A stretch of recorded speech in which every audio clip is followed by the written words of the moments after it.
Morning बच्चों। आज मैं आप लोगों को लेकर आया हूँ जो है कक्षा 12 के शिक्षा शास्त्र जो है पाठ का नाम है बुद्धि एवं बुद्धि परीक्षण पाठ 6 है। और जैसा कि मैं अभी आप लोगों को कल जो है वीडियो डाला था, इसी पाठ का पार्ट 1 डाला था वीडियो, और आज मैं जो है पार्ट 2 डाल रहा हूँ। और पार्ट 6 है जो बुद्धि एवं बुद्धि परीक्षण। अभी मैंने आपको पार्ट 1 में जो वीडियो के पार्ट 1 में जो पढ़ाया था, बुद्धि के बारे में पढ़ाया था, बुद्धि क्या होता है, बुद्धि के प्रकार और बुद्धि की परिभाषा बताया था पार्ट 1 की वीडियो में। तो आज मैं जो है कि केवल बुद्धि परीक्षण के बारे में चर्चा करूंगा। बुद्धि परीक्षण जो है क्या होता है और बुद्धि के परीक्षण के द्वारा व्यक्ति के बुद्धि का मापन कैसे किया जाता है, और अगर व्यक्ति मूर्ख है तो उसको कैसे इंगित करेंगे या इसको कैसे पहचानेंगे कि वो व्यक्ति मूर्ख है, सामान्य है, प्रतिभाशाली है, जो है जीनियस है या जनरल है। इस तरह से हम जो है कैसे हम नाप सकते हैं, तो आज हम इसी के बारे में चर्चा करेंगे। तो हम जो है कि सबसे पहले मैं आपको बता दूं कि जो बुद्धि है उस बुद्धि का सबसे पहले प्रयोग, यानी बुद्धि का सर्वप्रथम प्रयोग जो है फ्रांसिस गाल्टन ने जो है 1885 ईस्वी में जो है बुद्धि शब्द का प्रयोग किया था। यानी कि बुद्धि शब्द का प्रयोग सबसे पहले फ्रांसिस गाल्टन ने 1885 ईस्वी में बुद्धि शब्द का प्रयोग किया था। तो ये जो गाल्टन जी जो थे वो इंग्लैंड के रहने वाले थे। ये कहाँ के रहने वाले थे बेटा? इंग्लैंड के। वो गाल्टन जी जो है इंग्लैंड के रहने वाले थे, और इन्होंने ही जो सबसे पहले सर्वप्रथम जो है कि बुद्धि शब्द का प्रयोग किया था। तो अब हम चलते हैं बुद्धि परीक्षण की ओर हम चलते हैं। तो बुद्धि परीक्षण होता क्या है, चलिए हम जानते हैं। तो अब हम देखते हैं कि बुद्धि परीक्षण के द्वारा किसी भी बालक का या व्यक्ति का उसके बुद्धि का मापन हम कर सकते हैं। तो हम किस माध्यम से कर सकते हैं, तो चलिए हम आइए जानते हैं। तो बुद्धि परीक्षण, इंटेलिजेंस टेस्ट इसे हम बोलते हैं। तो चलिए देखिए बुद्धि परीक्षण होता क्या है। यानी कि बुद्धि परीक्षण के द्वारा किसी व्यक्ति के व्यक्तित्व का, उसके विशेषताओं का पता लगाया जाता है। तो चलिए देखते हैं परिभाषा के अनुसार, बुद्धि परीक्षण की परिभाषा के अनुसार देखते हैं। तो बुद्धि परीक्षण के द्वारा व्यक्ति के व्यक्तित्व की विशेषता का पता लगाया जाता है। व्यक्तित्व का मतलब होता है पर्सनालिटी का मतलब होता है वेशभूषा नहीं, उसके गुण के, जिसको क्वालिटी, उसके चरित्र के बारे में हम जो है कि उसको पता लगाते हैं कि उसकी बुद्धिमत्ता कितनी है। तो आइए हम चलते हैं बुद्धि परीक्षण। हमने समझ लिया बुद्धि परीक्षण क्या होता है। तो अब हम चलते हैं कि बुद्धि परीक्षण जो होता है ये हमारे लिए क्यों जरूरी हो जाता है। तो हम देखते हैं कि बुद्धि परीक्षण का सबसे पहले प्रयोग, यानी बुद्धि परीक्षण का सबसे पहले प्रयोग हमारे जो है जर्मन के मनोवैज्ञानिक विलियम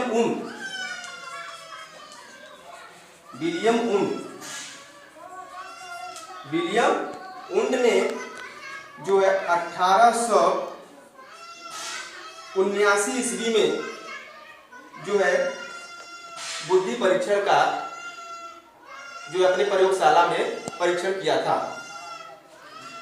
और जो विलियम उंड थे वो जो है अपने शिष्य विलियम उंड जो थे अपने शिष्य उनके थे अपने शिष्य कैटिल के साथ 1879 ईस्वी में अपने प्रयोगशाला के लैब में बुद्धि परीक्षण किया था। तो विद्यार्थियों, यानी कि सर्वप्रथम किसने किया था बुद्धि परीक्षण? विलियम उंड ने। कितने सन में? 1879 ईस्वी में। किसके साथ? अपने शिष्य के साथ। लेकिन यह परीक्षण, विलियम उंड का यह परीक्षण कारगर नहीं था। इस परीक्षण में जब बालक का परीक्षण किया जाता था तो अक्सर गलतियां हो जाती थी, सही परीक्षण नहीं हो पाता था। तो कुछ साल बाद हमारे एक मनोवैज्ञानिक, हमारे एक मनोवैज्ञानिक जो है वो फ्रांस के रहने वाले थे। मनोवैज्ञानिक फ्रांस के अल्फ्रेड वीने, अल्फ्रेड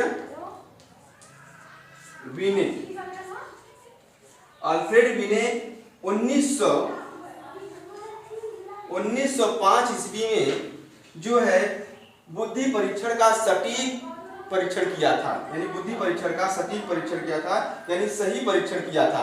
तो वैज्ञानिकों के दृष्टि में और हमारे जो वैज्ञानिक मनोविज्ञान के क्षेत्र में बुद्धि परीक्षण का जो जन्मदाता, बुद्धि परीक्षण का जन्मदाता या उनके निर्माता हमारे अल्फ्रेड वीने जी हैं। अगर प्रश्न में आया कि बुद्धि परीक्षण के जन्मदाता या निर्माता कौन है, तो अल्फ्रेड वीने 1905 ईस्वी में उन्होंने दिया था, जो फ्रांस के रहने वाले थे, यानी फ्रांसीसी थे। आज वो बच्चों की समझ में आ रहा होगा। तो आपको कंफ्यूजन होगा कि अभी मैंने जो आपको बताया कि जर्मन के मनोवैज्ञानिक विलियम उंट ने जो है बुद्धि परीक्षण का सबसे पहले प्रयोग किया था, तो फिर इसको जो है कि अल्फ्रेड वीने को क्यों जो है बुद्धि परीक्षण को जन्मदाता माना गया। तो बच्चों मैं आपको बता दूं कि जो विलियम उंट जो थे वो सबसे पहले प्रयोग किए थे, लेकिन इनका जो प्रयोग था वो कारगर नहीं था। वो बच्चों के ऊपर जब प्रयोग किया जाता था तो वो सही नहीं होता था, गलत हो जाता था। इसीलिए हमारे मनोवैज्ञानिकों ने इनको न मानकर अल्फ्रेड वीने को जो है माना गया, क्योंकि उन्होंने जो है सही कारगर जो है कि परीक्षण किए थे। और आज जो है हमारे अल्फ्रेड वीने का ही परीक्षण मनोविज्ञान के शालाओं में, प्रयोगशालाओं में किया जाता है। और यह परीक्षण यानी अल्फ्रेड वीने जो है यह परीक्षण 1905 ईस्वी में दिया था, और यह परीक्षण 3 से 14 साल के बालक के ऊपर था, के बालक के ऊपर था। तो समझ में आ रहा होगा बच्चों, इतना समझ में आ गया, क्लियर। और हम क्या है कि अब इसको देखते हैं कि परीक्षण कैसे किया जाता है। इसका एक डायग्राम होता है जो मैंने आपको यहाँ पर पहले से जो है नोट डाउन कर दिया हूँ, मैंने आपको यहाँ पहले नोट डाउन कर दिया हूँ कि ये टर्मन के अनुसार जो बुद्धि लब्धि का वर्गीकरण है। मैं अभी आपको इधर तो अभी नहीं बताऊंगा, कि पहले चलते हैं हम और कुछ सवालों की ओर। तो इतना आपको समझ में आ गया होगा बच्चों। तो हम बात करते हैं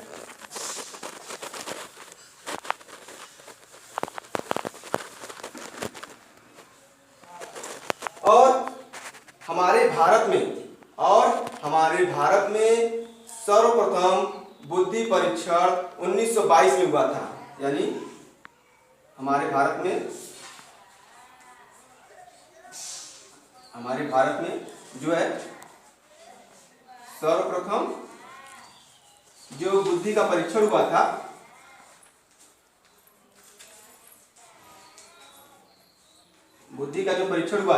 वो 1922 में हुआ था, और ये जो है लाहौर में हुआ था, 1922 में लाहौर में। तो लाहौर में हुआ था, और किस कॉलेज में हुआ था, मैं इस कॉलेज का भी नाम लिख दे रहा हूं। 1922 में लाहौर में हुआ था, उस कॉलेज का नाम था यफ्जी कॉलेज था।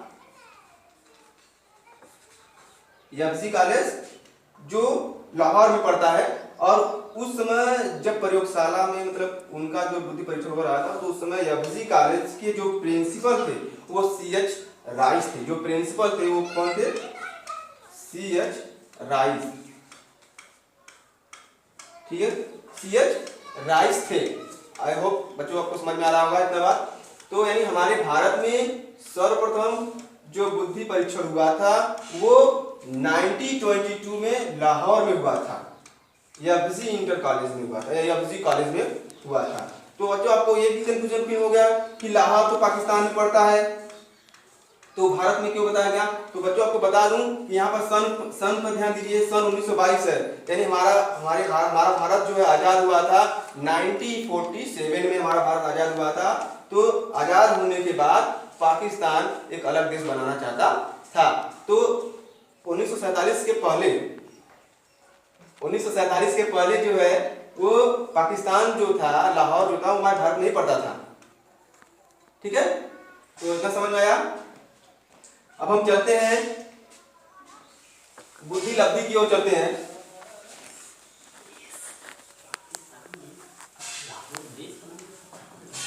तो अब समझ में आ गया बेटा। अब हम बुद्धि परीक्षण के बारे में समझ में आ गया। अब हम चलते हैं बुद्धि लब्धि की ओर।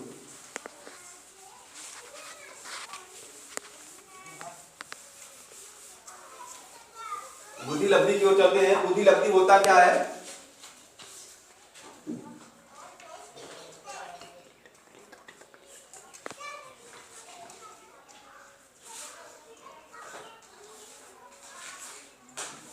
बुद्धि लब्धि जिसे हम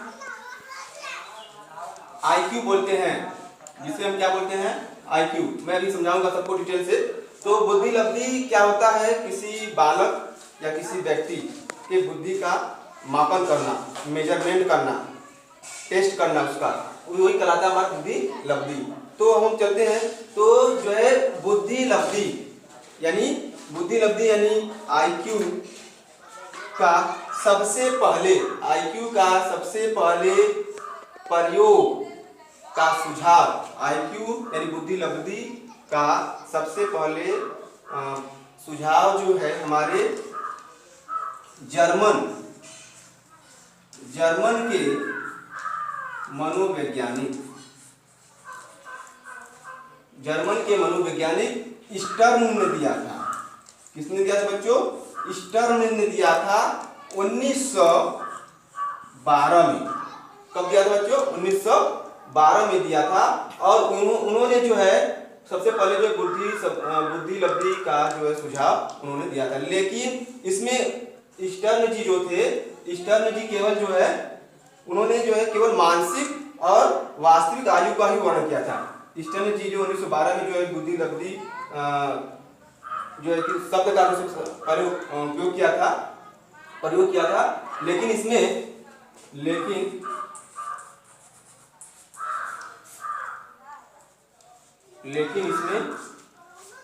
केवल मानसिक आयु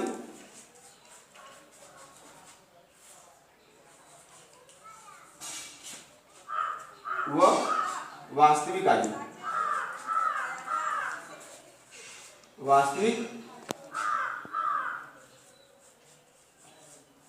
आयु का वर्णन किया था।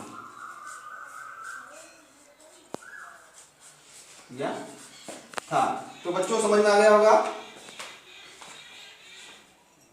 तो देखिए आईक्यू यानी बुद्धि लब्धि का जो सबसे पहले जो प्रयोग हमारे जो है मनोवैज्ञानिक स्टर्न ने 1912 में किया।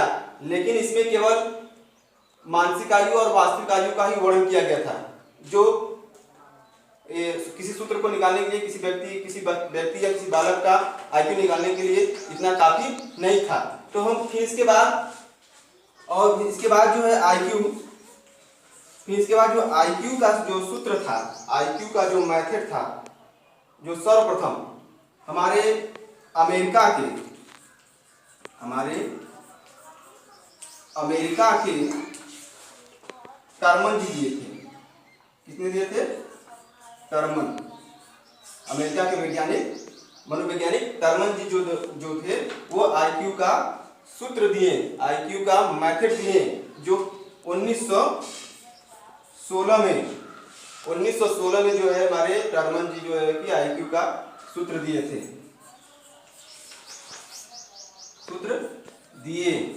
और उन्हीं को ही बुद्धि लब्धि के जन्मदाता या निर्माता माना जाता है। तो बच्चों जो है कि स्टर्न को जो है बुद्धि लब्धि के जन्मदाता नहीं माना जाता है, हमारे जो है टर्मन को जो बुद्धि लब्धि के जन्मदाता माने जाते हैं। तो उन्होंने जो है सूत्र दिया था। तो सूत्र जो है इस प्रकार है, उन्होंने सूत्र दिया था जो इस प्रकार है। हमारा जो सूत्र है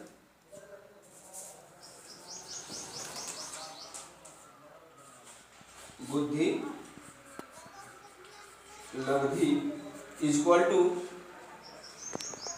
मानसिक आयु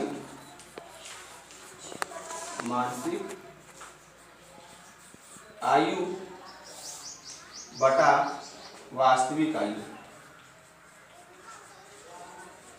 वास्तविक आयु, इसे हम शारीरिक आयु भी कहते हैं, या शारीरिक आयु।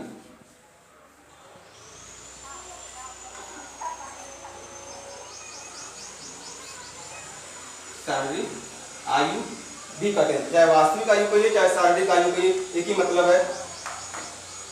और मल्टीप्लाई 100, ये जो है हमारे टर्मन जी जो थे वो 1916 में जो सूत्र दिए थे, ये सूत्र था बुद्धि लब्धि का। बुद्धि लब्धि बराबर मानसिक आयु बटे वास्तविक आयु गुणे 100, इन्होंने जो ये सूत्र दिया था। तो हम चलिए देखते हैं बुद्धि लब्धि को अंग्रेजी में क्या कहते हैं। चलिए यहाँ पे देखते हैं बुद्धि लब्धि को अंग्रेजी में क्या कहते हैं।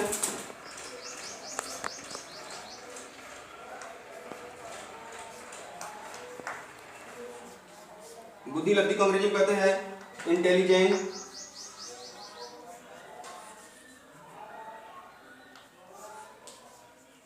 इंटेलिजेंट लब्धि का होता है इंटेलिजेंट। क्यूसेंट, क्या बोलते हैं बेटा, क्यूसेंट, क्यूसेंट, क्यू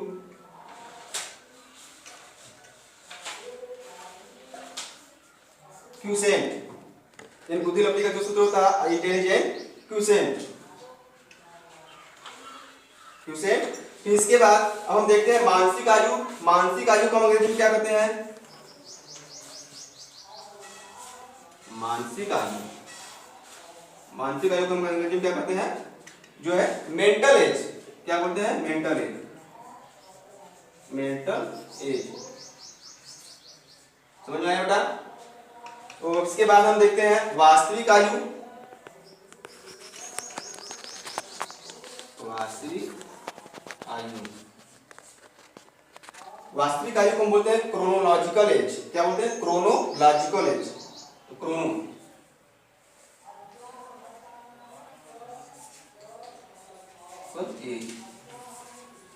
तो आई होप बच्चों समझ में आ रहा होगा। तो अब हम देखते हैं इन तीनों का शॉर्टकट क्या होता है, क्योंकि सूत्र पे जो सूत्र हमारी किताबों में दिया गया वो शॉर्टकट में दिया गया है। तो बुद्धि लब्धि को जो शॉर्टकट में बोला जाता है आईक्यू, क्या बोला जाता है, आईक्यू। ठीक, इसके बाद मानसिक आयु को जो है कि मेंटल एज बोला जाता है, जिसको हम जो शॉर्टकट में बोलते हैं एमए, क्या बोलते हैं, एमए। और वास्तविक आयु यानी क्रोनोलॉजिकल एज को हम जो शॉर्टकट में बोलते हैं सीए, क्या बोलते हैं बेटा, सीए। तो समझ में आ गया होगा। तो अब चलते हैं अब हम जो है बुद्धि लब्धि को कैसे निकाला जाता है, किसी व्यक्ति का बुद्धि लब्धि को कैसे निकाला जाता है। तो आइए चलते हैं हम।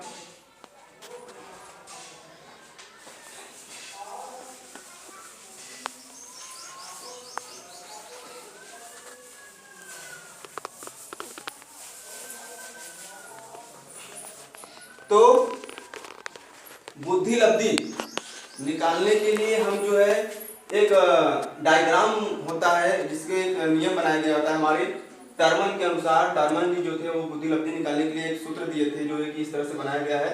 बुद्धि लब्धि का वर्गीकरण, बुद्धि लब्धि बुद्धिमत्ता का स्तर, इसका लेवल जो होता है, आईक्यू का लेवल क्या होता है। तो देखते हैं, अगर किसी व्यक्ति यानी किसी व्यक्ति या किसी बालक का आईक्यू 140 से ऊपर है, वो बच्चा क्या है, प्रतिभाशाली है, जीनियस है। तो इस संसार में जीनियस केवल 2% पाए जाते हैं। ठीक, केवल 2% पाए जाते हैं।